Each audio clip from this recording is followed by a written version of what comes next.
Have some bedrooms and so on. We had one tree that was leaning up over the cabin and had to be taken down kind of piece by piece. So it took me back to my early days. I started my career actually as an arborist. That was sketchy at the end. Sorry.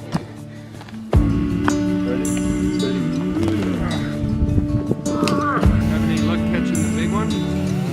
Yeah, it's a record breaker. So we went to the boathouse and we found the right size wrench, I think. So it should probably work. Too bloody big, so let's go get another one. Mr. Fail Handyman.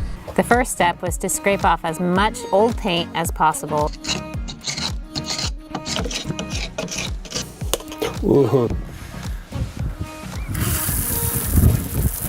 That works perfect. It's awesome. And it just died.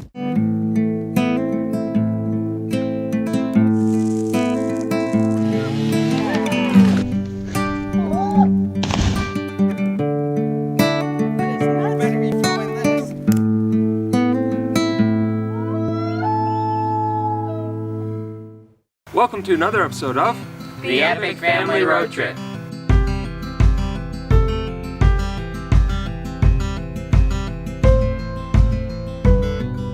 This is the second episode of our little mini-series about the Epic Family Road Trip, living off the grid. In this episode, we do a lot of work around the property, around the cabin, just prepping it for living here full-time.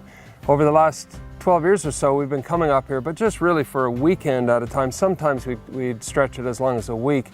So it's a little different when you're living here full-time. There's a lot more requirements. So we've been spending a lot of time just putting in some things like water and electricity and so on. Step one is to preserve the existing logs that were built way back in the 40s and have been standing there for a long time. And that all started with prepping the logs for painting. The first step was to scrape off as much old paint as possible so that we could put on a layer of good quality primer before painting it several times. It was really needed after so many years, but we wanted to keep it at the traditional color, which was brown with the red roof. So we're really excited to get the red roof so it'll complete the whole look of the old 40s look and feel.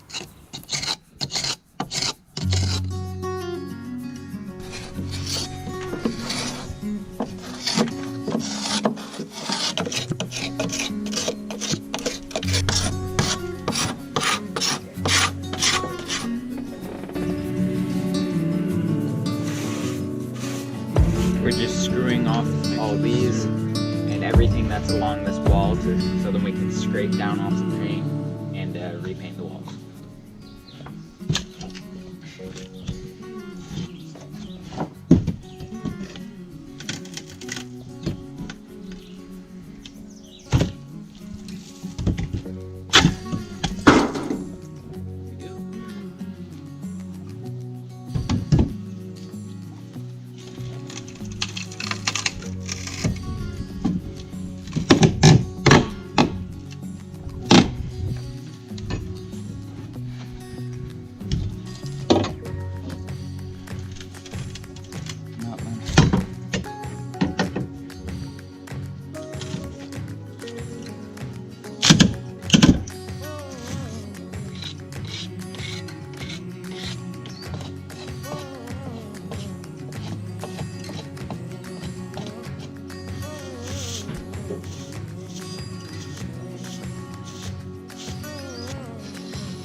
To hold it.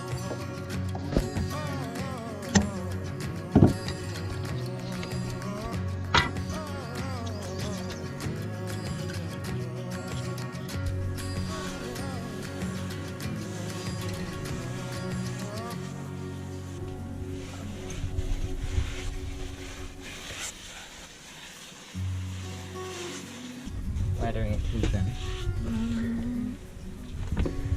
Maybe a bit.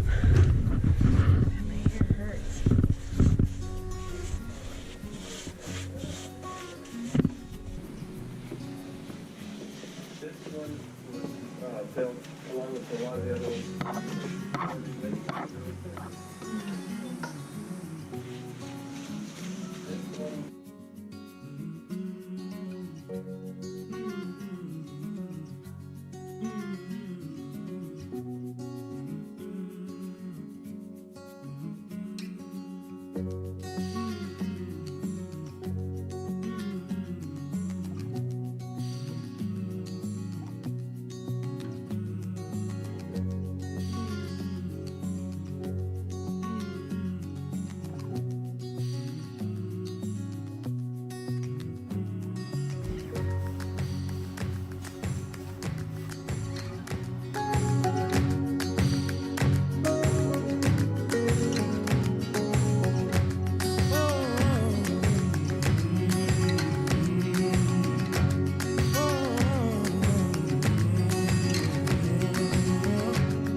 The next step was to get internet here.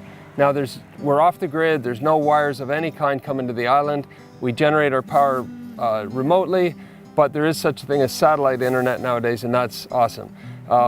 We typically didn't like having internet. In fact, when we came up here on weekends, one of the things that we really liked about this place is there's no cell service and there's no internet, because usually that's a distraction. But when we're living here full time, we have no choice. Nowadays, we conduct our school online. My business, I do my coaching on web conferencing. We upload our videos. We didn't have internet last weekend, and we had to drive 2 hours or more to get into a cellular connection so that we could upload the video. So now we can hopefully do it from here. So that was a real bonus, getting Wi-Fi set up. Thankfully, they have such a thing as internet over satellite connection. So that was the next step.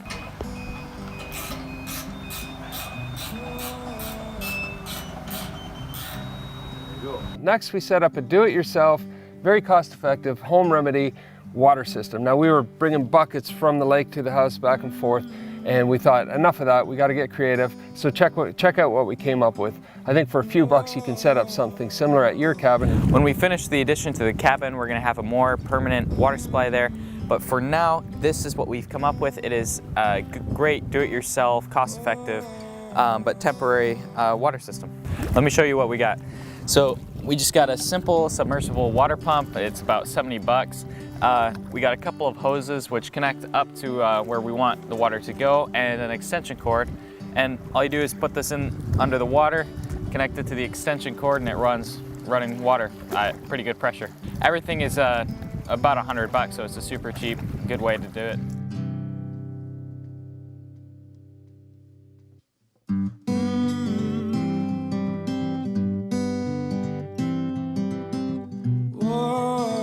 So where we put it, there's a rock ledge, so it keeps it out of the dirt and gravel and things, so it's not picking it up and putting it through the water system, which would break the pump. But what some people do, if you don't have that rock ledge, you can put it in like a plastic tote, so it's not sitting with the dirt, and it's still sucking up water, or a bucket, which keeps it above the dirt. So then we're not looking at the hose sitting out in the open. We're gonna bury it with dirt and needles, so we don't see it.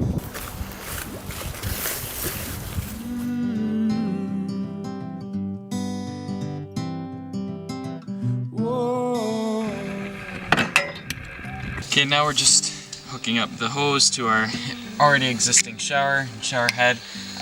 If you don't have one already, you could just use a garden hose and hook it up there.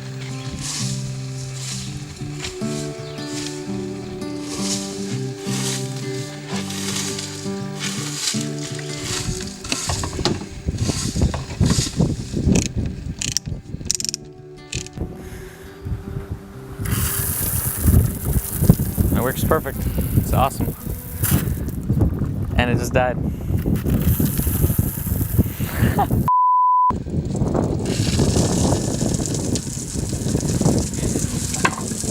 What we also did is we put a hose splitter on here so we can have multiple different water sources, so we can have it running to the shower or to a tap in the kitchen. Now, about once a week we head into town, which is a couple hours drive, in order to get supplies and parts. And we really need to be thoughtful about that, because if you forget something, it's not that easy to go back. If you think about it, it's almost at least a half a day's work just to go in and get things. So in we went, but on the way we had a breakdown with the lower end of our outboard motor on our boat. And that's not good. When you live on an island, you have one way to get in and out, and if it breaks down, you either have a very long swim or you fix it. And so we were able to get a hold of the marina, and thankfully they came and brought us a replacement motor.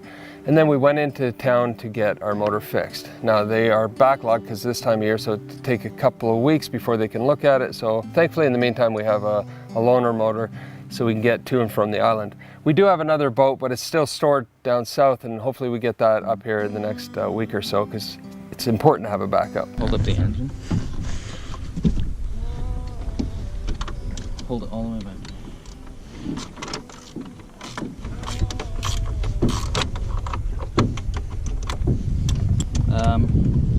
Now that I got those two little bolts off, hold that up. Now that I got those two little bolts off, I've just got to take out the whole bolt now, the whole big part of the bolt. Well, until someone holds this up. So now it's loose, and now it moves all over the place.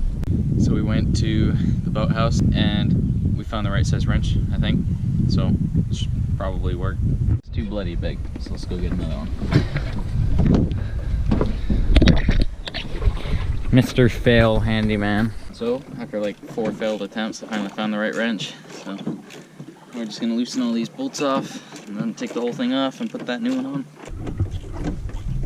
So this morning we had the bottom end of our Mercury motor just started smoking, and I guess it's called an impeller that brings in water, and it stopped working. So Paul from the marina brought his boat over and picked us up, so we wouldn't be stranded here.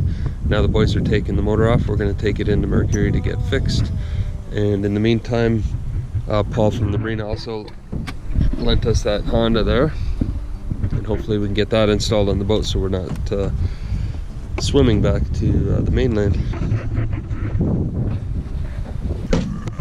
Grab that. That's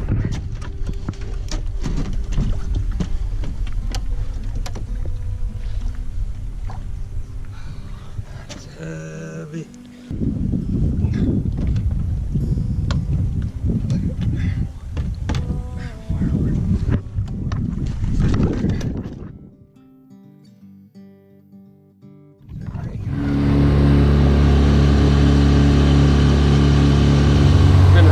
Ton of boat troubles today. We call today the boat issue day. Everything's been breaking down. Our little motor, the bottom end kind of started overheating, so we had to shut that down. Anyway, then we borrowed a motor off of the marina, and it was brand new, but it's not fully set up, so that shut down halfway across the lake, and now we're heading in on old reliable. So we're good, but tomorrow we need to get the boat fixed and maybe look at some new boats. That's what we really want to do. Something a little bigger that fits all of us. So we can water ski, fish, and just cruise in. I think that's the direction we might take. So when you go into town, you got to make good use of it. And what we did is we dropped the kids off to watch a movie. And then, while they're watching the movie, me and Carol went and did laundry, we went shopping, we went and bought a barbecue and got all the groceries before picking them up and heading back to the lake. Hey, we just carried this heavy motor into the motorhome. It's the one that went down yesterday, the bottom end. Impeller stopped working, so the plan is we'll transport it up to Legend Boats and get it repaired, hopefully. In the meantime, we're borrowing a boat from the marina. But yeah, we'll see how this goes and we'll let you know. Part of living on an island, you can't do without your boat.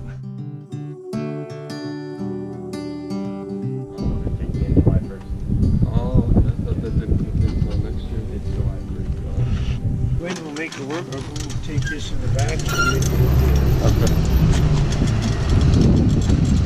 That's so much easier. We're gonna talk to a salesperson and see if, well, they can repair it, but they said it's a minimum of 2 weeks, which is not good.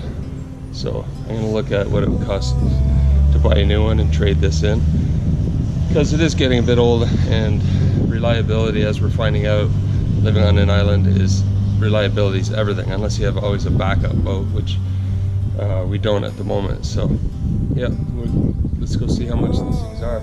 I would guess $3,000 to $4,000 probably for another 25 horse, but we'll find out.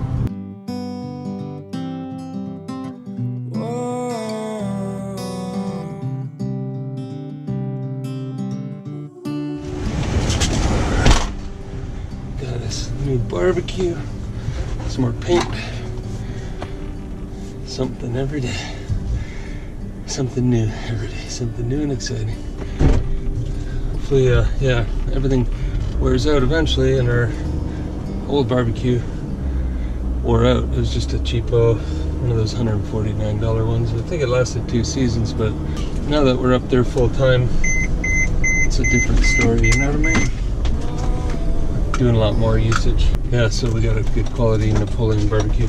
Now we're going to pick up the kids. They were at watching a movie. What was it called? Jurassic Park, Jurassic World, whatever. I think they'll enjoy that. How was the movie, guys? Oh, ridiculously good, actually. It's definitely the best Jurassic World or park that came out. How was it? Awesome. Big dinosaur? Barbecue. Yep. Good dinosaurs? Oh, that was such a good movie. Yeah. It was so awesome.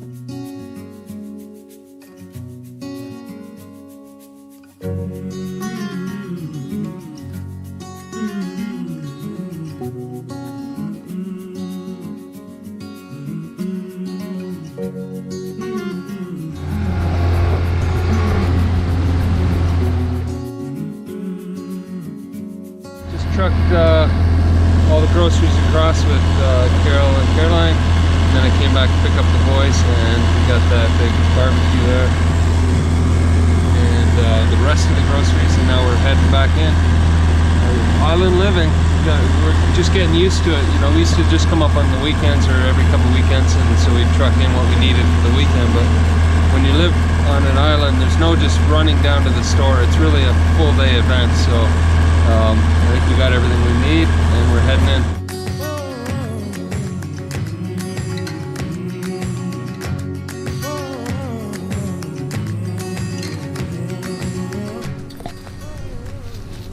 What's that, the barbecue tank holder? Yeah, it looks like it. These two things and whatever that is. Alright, let me find the instructions. Okay, so step one is get the wheels on, which we're doing now. Step two is put the sides on, and you need 6 bolts currently. Would be these. There's 6 bolts and a tool that comes with it. And then these 9 screws for the side walls.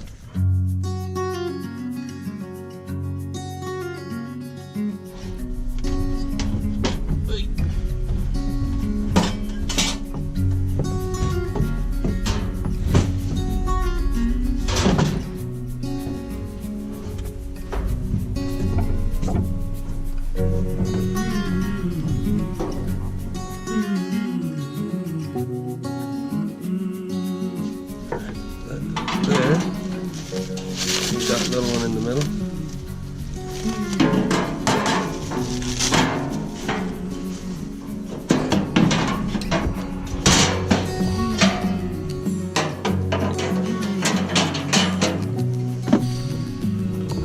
That's for rotation.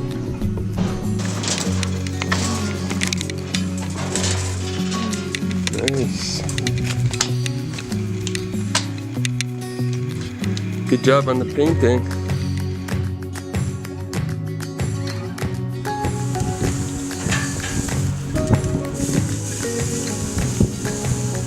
What I'm going to show you now is another kind of do-it-yourselfer, quick and easy, cost-effective tip. We are going to be putting in a more permanent solar battery system when the addition is done in the house, but in the meantime, if you're looking for something that you can do yourself, what we have is a solar panel, and it's the same solar panel system we use when we're overlanding. It's made by Overland Solar, but you can buy, you know, just a simple panel anywhere. Then there's a regulator that needs to go on it. It's built into our panel, so that charges up the batteries. What I got is a slow crank, deep cycle boat battery, and 12-volt deal. And so I just attached the solar panel to the battery. Now the battery's inside here. And then the next step is to get an inverter. Cost-wise, this is about $120 Canadian on sale. The battery's about $120 as well, and the solar panels, a couple $100 there. And then you just put on, and then I bought these cables for 10 bucks each, and they just connect this to the battery. And this inverter, what it does is convert 12-volt battery power to regular 120, so we can plug in our internal, 120 appliances and things like that. What we have is, TV, DVD player, that kind of stuff. We can charge. We also have a bit of a 12-volt system already wired in here, and that's a very simple system as well. So if you look over here, we've got a panel with just a couple of fuses, and then just regular RV 12-volt wire.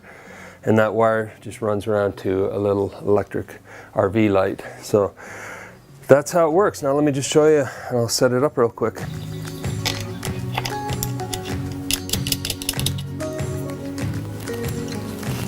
You can mark them positive or negative so you don't make a mistake. There's different lengths of wires as well, but I didn't need a lot of space, so there you have it.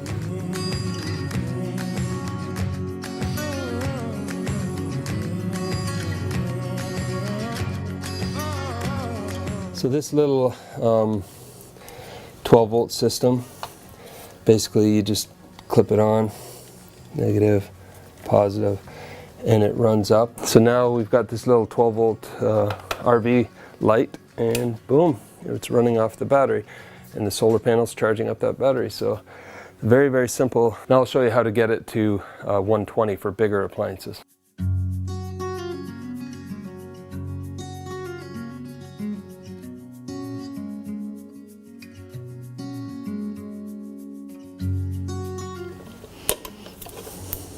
Whoa, she works. We got power.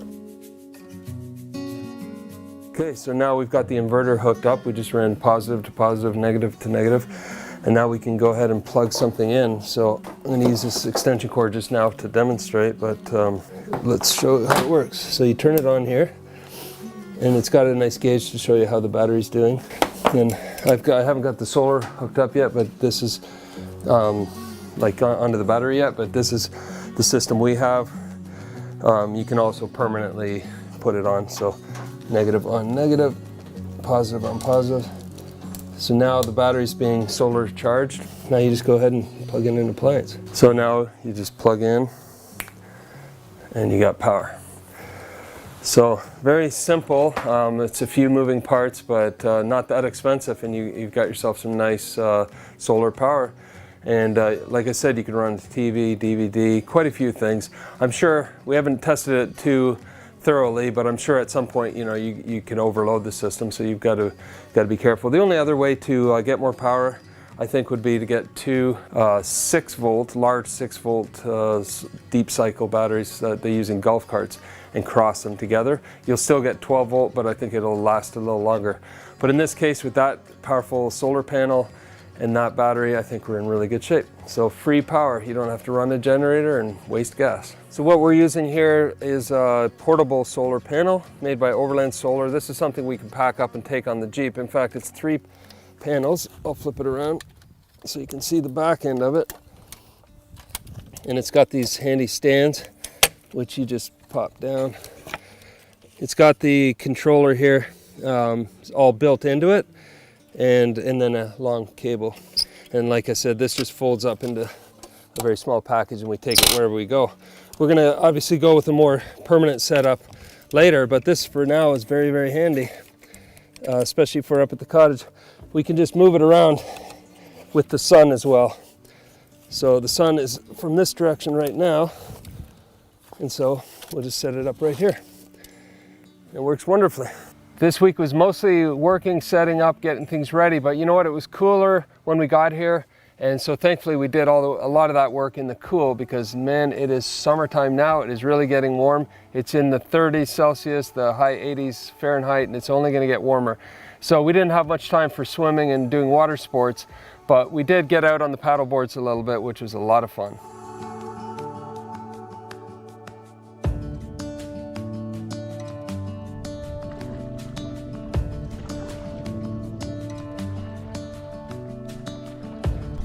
Three, 2, 1, go.